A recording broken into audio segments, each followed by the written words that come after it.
They say she was more than human, a woman woven from the shadows of the forest and the whisper of rivers, a woman who could become a bird. Her name was Abony. In the heart of the dense, mystical forests of Oyo, there lived a woman of quiet, intense power named Abony. The whispers of the trees spoke of her grace, and the rivers murmured her name, yet no one ever saw her face. Some claimed she could disappear into the shadows, others swore she transformed into a bird at dusk, her feathers glistening like embers in the setting sun.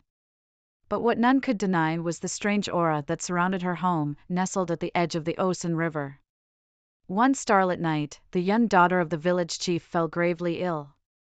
No healer, no medicine, no spell could lift the shadows from her feverish body.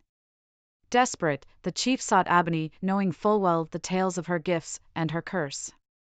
Abony listened silently as the chief, a proud man now trembling with fear, offered her anything if she would only save his child. She looked deep into the chief's eyes and finally whispered, "I will save her, but in return, I will take something dear." What the chief didn't know was that Abony's power came from a sacrifice she had once made. Long ago, in exchange for the magic to protect her people from an encroaching darkness, Abony had given up her voice. In silence, she had lived ever since, the language of her heart spoken only in the call of the night bird she could become. She placed a delicate hand over the child's fevered forehead, and with a touch, drew the sickness into herself. But in that moment, she felt something strange, a dark energy, something beyond a mere fever. It pulsed within her like a curse, filling her with dread. As she returned to her home, Abony knew her silent life was not enough to dispel this darkness. In the days that followed, Abony began to see visions, glimpses of a dark, foreboding forest beyond the mortal realm, filled with glowing, spectral birds. Every night, she felt the urge to transform and take to the sky, drawn by an unknown force. But one night, as she spread her wings, she felt her feet sinking into the earth.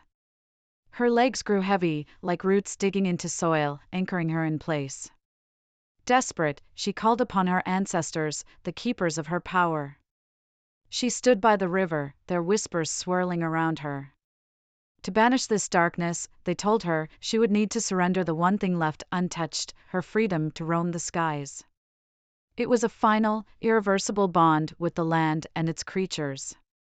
Her transformation into the bird would be permanent, she would never again walk among her people, nor take human form. As the dawn broke over the horizon, Abony stood by the river, the weight of her choice pressing down upon her. She looked up, her eyes meeting the first light of day. Then, with a deep breath, she surrendered. Her body shifted, her skin turned to feathers, her limbs folded into wings.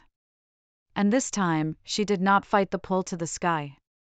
They say, even now, a great bird with midnight feathers circles the village at dusk, its call echoing like a distant lament. For those who listen closely, it almost sounds like the soft, bittersweet cry of a woman's voice, forever bound to her people and her land. And as the villagers light their fires each night, they look to the sky, knowing that Abony still watches over them, silent, vigilant, and eternally free.